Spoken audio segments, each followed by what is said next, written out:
Le dénouement de la New York Vendée Les Sables d'Olonne approche.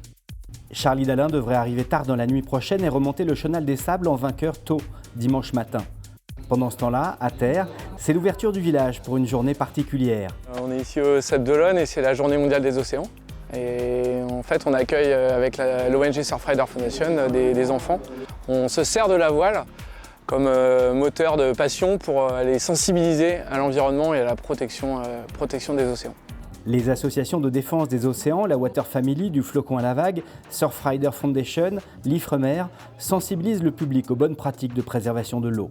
En mer, Boris Herrmann continue sa descente au portant vers la France qu'il devrait atteindre dimanche après-midi. Le match pour la 3e place se jouera entre Jérémy Bayou, Thomas Ruyant et Sébastien Simon.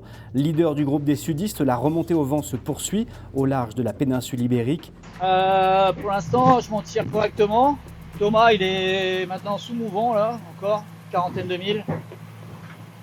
Et Sébastien, il est aussi quarantaine de milles ou 50 milles un peu derrière dans l'axe.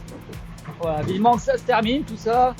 Qu'on aborde l'anticyclone avec un grand bord de reaching jusqu'à l'arrivée, ça sera un peu cool. Et on remonte vers le nord avec dans notre est, au vent ici, le Portugal.